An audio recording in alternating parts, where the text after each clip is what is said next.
Why are you, Josh? Why are you like all shucking over there?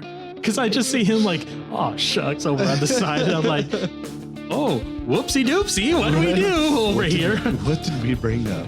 What does old man Josh want to say now about technology? What is he scared of? Continue, Paul. Because Enforcer says you're an old man now, so. Anywho, You have to catch me up I later. can catch you up with that. we'll, All catch you, right. we'll catch you up later, old That man. has nothing. I have passed off the title of old man. Should I start getting Touch of Gray?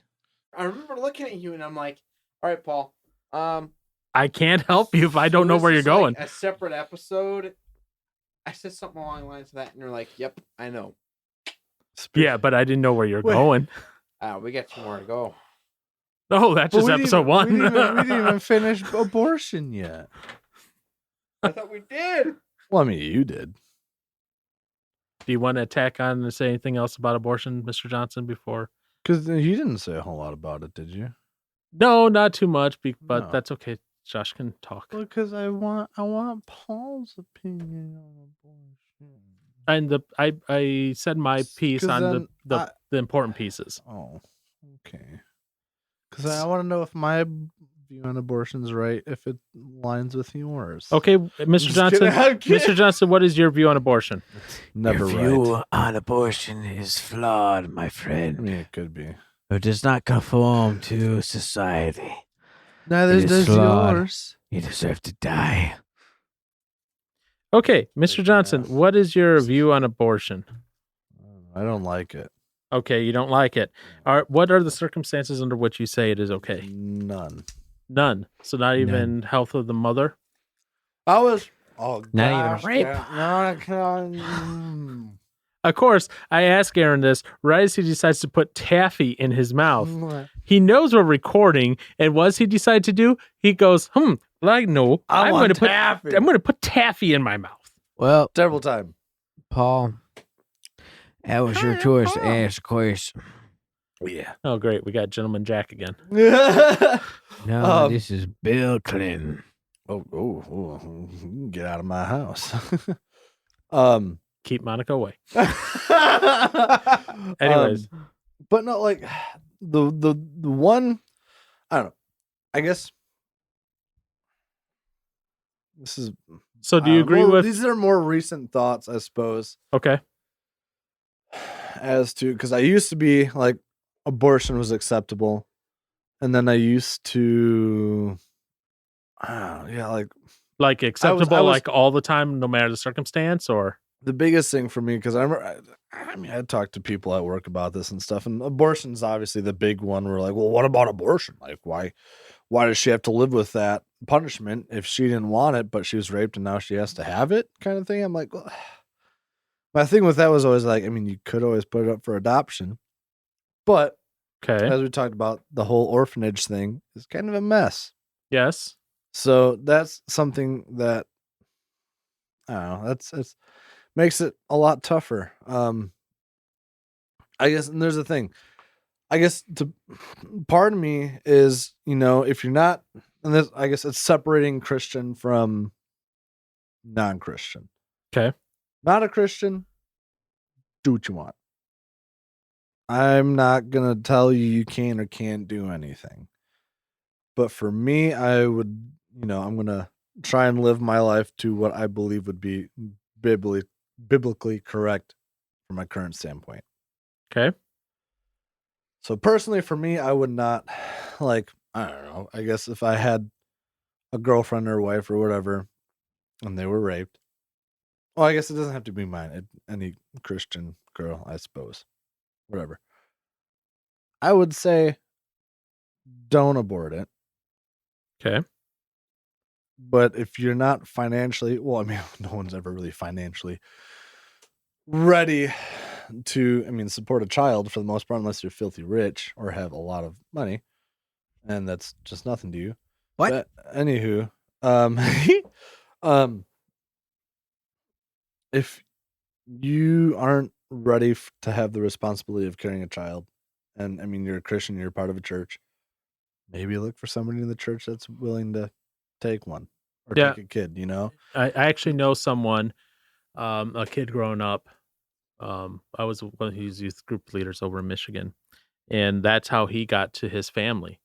The woman, his birth mother, was pregnant, going to give birth, didn't want to keep the child, but connected with his adoptive parents, and they did essentially like a private adoption Yeah. where Okay. she gave birth and they adopted immediately, and that Wow. kept the cost way down. Right. Because it was just between the two of them, those two You're parties. not going through a whole system. And Yeah, stuff the like kid that. wasn't assigned over to the government to then be put into a foster care and then into adoption and all Yeah. that fun stuff. It was birth to the new parents. Yeah. So I guess that's the thing. So it's like I guess I want to separate Christians to non-Christians because I Okay. don't want to hold a non-Christian up to the same standard that I'd hold a Christian to. I mean, you really can't at the same time too, because even in the Bible it talks about you can't judge somebody who doesn't pledge themselves to the name of Christ Right. at the same value as somebody who doesn't. You can't. Yeah, you can't apply somebody that doesn't. Yeah, he's agreeing with you. Yeah. Yeah, sorry. So no, yeah. I just thought I heard doesn't both times. So I was like, wait, what? Yeah. So because honestly, our conversation when we were talking about, we did a podcast kind of on that thing about judging people and stuff like that, and how Yep. we're not supposed to hold a non-Christian up to the same standards as a Christian because it's like, well, Exactly. they're not proclaiming to be one, No. so it's like, why do they have to live by one? And I think that verse more aligns with you can't judge someone unless they declare themselves to be a brother or sister in the name of Christ. Yeah. Until they do that, you don't have the right to judge them. Well, Christ, and- the Lord, has the right to judge And them. I guess is that called? No, it'd be judging. I guess. Would that be judging? I don't know. Would what be judging? Abortion? No. So for someone that does declare to be a Christian, Yeah. or claim to be one, whatever, but then they're living in sin, is that judging them by saying, "Hey, like you shouldn't be doing that because look, according to the Bible, that's wrong," kind of thing? Is that judging, or is that If someone proclaims to be a believer and a follower in the name of Christ, you have every right to judge them. I'm Because I'm they trying are to figure out. representing you and your belief. And if they are not representing it in the eyes of Christ, then you can judge them. I'm saying, is that judging though? Is By that- trying to is that- correct? By trying to correct, trying to rebuke. In Right. order to try to rebuke, you have to judge something as wrong. You Okay, can't all right, rebuke all right, something that is incorrect. Right. Example, Yeah. I hope I never see this happen. Aaron decides to get a live-in girlfriend. A what? A live-in girlfriend. A living girlfriend? Live in. Oh, Oh, wow. see, I thought you said living, and that's why I was That's like, why I threw two. I was that's- like, wait, what? that's What why else this, am I going for here? He's that's going. why this hit the chair. I'm like, living. What's the opposite of living? I'm living. He's a necrophiliac. I don't want to talk about anyways, that. back to the discussion. Exactly. No, So a but live-in girlfriend. Yes. and he gets her pregnant. Uh-oh. At that point, in order for me to go to Aaron and go, hey, buddy, what you're doing is Wrong. A, wrong about her. A, you two living together, not married, and B, you're don't not married get and it. you got her pregnant. In order for me to say that it is wrong, I have to make have a that judgment. judgment that it is wrong. Right. Okay. So yeah. All right. So that's that. That settles that for me. So I guess as far as abortion goes, it's obviously we want to vote for officials that will enforce policies that we agree with or believe in. That we like, yeah. Yes. But see, this makes me also want to go into all this Disney Florida stuff, but put that to the side. Fair enough. For the Christian girl, I would say in a rape, incest, whatever thing, I would say go for it. Well, I not go for abortion, but like don't abort it. And the one that I was always like okay with, well, not okay with, but like I would be willing to allow it was if the mom's life was at stake. Okay.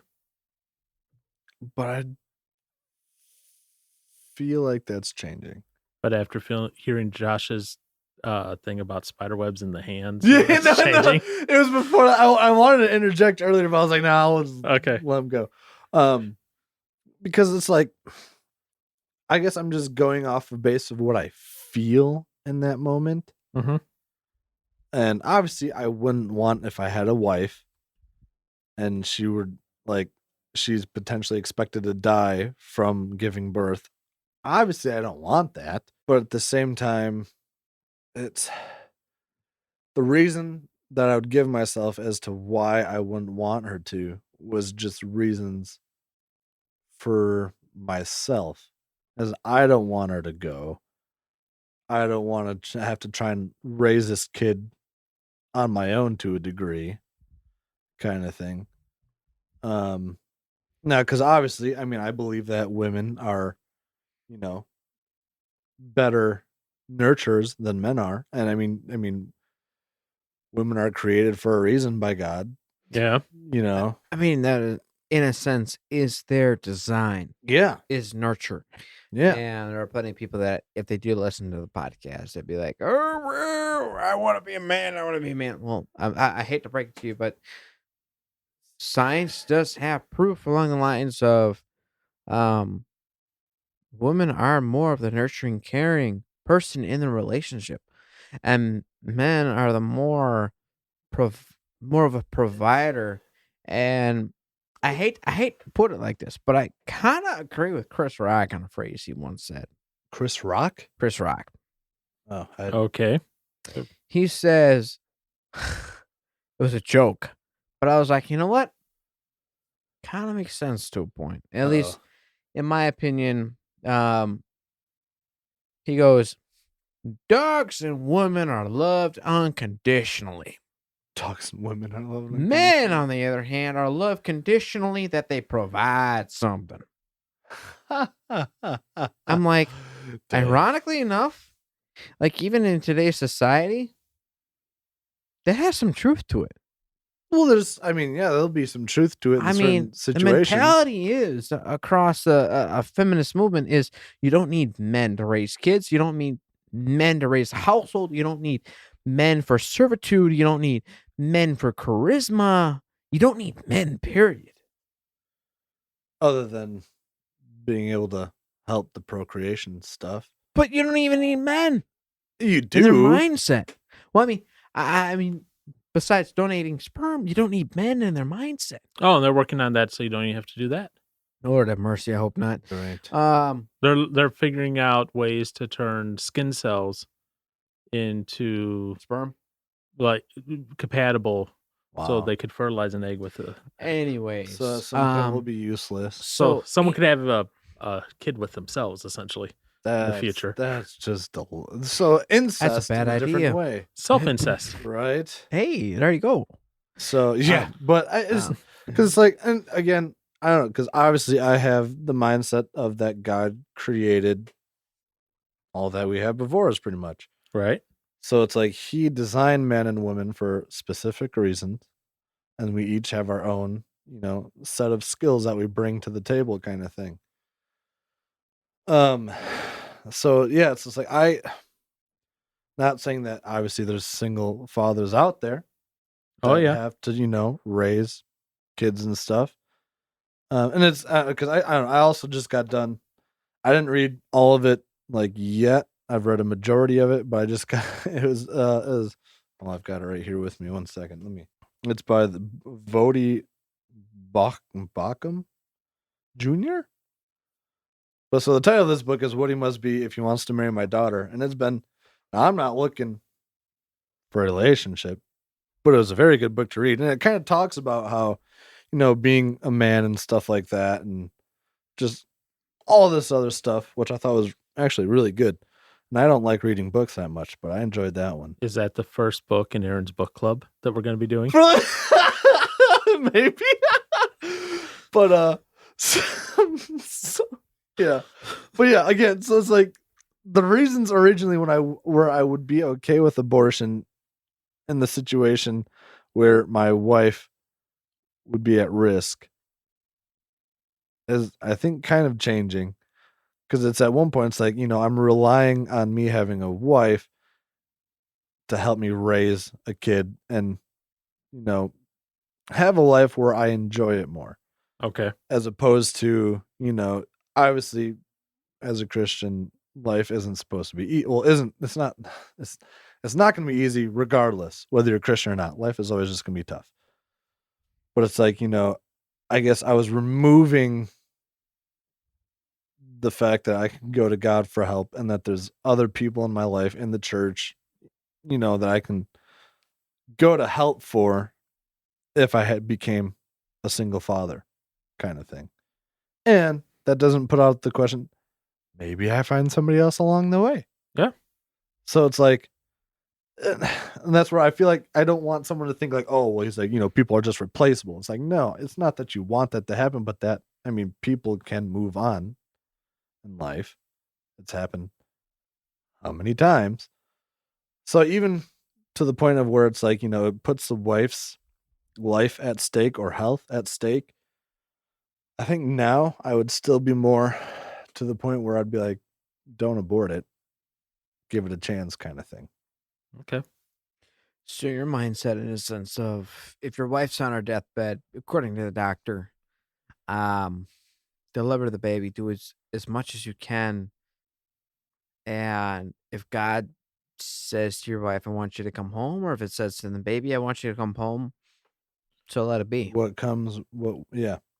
I think, and part of the reason why I support the idea of if the mother's life's in danger or if it's rape is kind of the mindset back to the First Amendment. You have a right to your opinion. You have a right to your thought.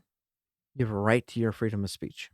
Okay. I mean, that's the First Amendment. That's kind of what it protects. Okay.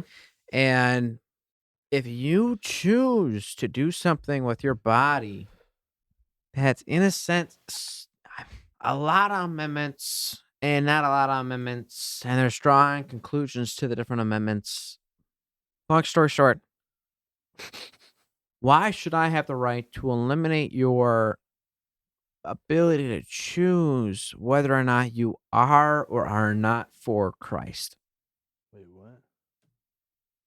So Hold up. if you let's say you, Aranita, Uh-oh. okay, are with a child, okay, Uh-oh. I do agree to the point. So are you saying that, or are you making the thought that I might not be for Christ in that moment where I choose to abort the baby kind of thing? Correct. Now to me, I think it all comes down at the end of the day, a perspective of society. Okay. If society has the mindset of marriage, there's all this stuff to support marriage. Because I'll be honest with you, marriage is not easy. Of course marriage is not a thing that is for everyone in a sense. No. If you are a one-team player, I encourage you don't get married. Seriously. Oh, if you're I somebody see that that, is you like to be on your own, you like to be more independent, getting married is probably not the best decision for you. Especially if you're a Christian and you're trying to honor the fact of marriage is absolute unless A, B, or C comes about allowing for divorce. Okay. And even then, divorce is not necessarily so. There's so much you could talk about. There really is. Divorce was originally created to allow the woman to have the right to remarry back in the original church. Okay. So divorce today intent is not to be used as a scapegoat or a last minute resort. Just like abortion shouldn't be. Correct. Okay. So going back to Aaron's comment that where, if it was his wife or it was you were married to Aaron and she was going to die unless she aborted. Yeah. So going back to the comment of me feeling like we, in a sense, can't. It's kind of going back to the judgment of if someone's not Christian, do you really have the right to enforce limitations on them? Well, no. So I would say I'm just speaking. So from at this moment, I'm speaking from a Christian standpoint. If you're not a Christian, by all means, But should you allow it? Do what you want to do. I'm not going to stop them. So you're thinking that abortion should be legal? If that is what is voted into rule, then that's what's voted into rule. Is it? But if it requires your vote to vote it out of rule, what would you vote? If it requires what? If it requires your vote, let's say we're at it's on the ballot right now. I wouldn't and it's vote a for it. 50-50, and it Yeah. needs 51%, and you're the 1% that's required to vote it off. What would you vote? Oh, I'd vote for it not to be in place because there's a difference. At that point, it is majority rule Yes. of the constituents who are being ruled over. At that point, religion necessarily doesn't come into play. Right. Now, you were gonna you obviously you'll go and go, okay, those who are of the religious side are going to vote against this. Right. They're going to vote to have it illegal in the country or county or city or whatever state. Yes, that's going to happen, but at the same time, you're also going to have this increasingly anti-religious, atheistic type secular worldview people come up, and they will vote for it. Yeah. So it's not did only the Christians get to vote? Did only this religion get to vote? It's the general populace, no matter the mixture, gets to vote. And if the general populace at that point decides, yes, this is what we want, then that's the way it goes. And that's kind of why we have this, the way we have it set up in the United States, where it's more the republic side of thing, where it's we vote for people to represent us, and then they make the vote. Now, there are issues with that. Don't get me wrong. They can be bought out by special interest and paid for by lobbyists and that. So it's not perfect, but it's better than a simple majority. Right. We have a proportional number of representation based on population, which then those senators and congressmen then go and either enact or lobby for or propose laws based on what their group of people that sent them there, at least this is how it's supposed to work, say that they support. And that's how you get that. That's why, the Senate, it's 2 per state to keep it as equal as possible. And why it's in Congress, it's proportional based to your population. Now, there are referendums and that happen at the state, city, local level, whatever, that are simple majority. And that happens. Referendums happen. We've seen multiple that have passed in California where it was like, hey, would you like this to be a law? And then they pass a referendum and like, okay, the majority of the people want this. Let's do this. Right. Yeah. So, I mean, now, if it was like Handmaid's Tale, where it was like only one religion and party and in control of the entire United States government, and they deemed it from on high, this is how it should be, then that's an abuse of power and should not be how it's done. Yeah, that makes sense. Absolutely. So, but yeah. So I guess just for me and from a Christian standpoint, I guess I would almost preferably just get rid of the thought of abortion altogether. Because obviously, I shouldn't say obviously. I guess at least in my mind, it's, you never know what is going to be, I guess you never know what obstacles are going to be coming in your life. And with every obstacle you encounter, and I would hope this for anyone as much as I would hope for myself. And I know obviously we're not perfect, so we're not going to do it, but it's like I would hope to rely on God in every hardship. And I don't know, if believing that life starts with like the whole conception. Mm-hmm. And so as soon as that egg is fertile and is starting that process, that's a life in that moment. At least from my current understanding. Now, if I learn differently, then I guess maybe my thought will change as time goes. But as of right now, that's my understanding. As soon as that life is made, that life should have a chance to go. All right. Fair enough. As of right now. That's your current comments. Okay. But yeah, as far as if you're not a Christian and you don't want to do that, you make your own choice. Go at it. Have at it. Do what you will. So, in But- a sense, I would recommend not. you're for abortion on a non-Christian perspective. I'm not for it, but I won't take their If someone, I won't take their given rights if it is there from them. so if it is a given right voted in by the majority, I will not take that away. and it but you would if the option of voting it out was an option.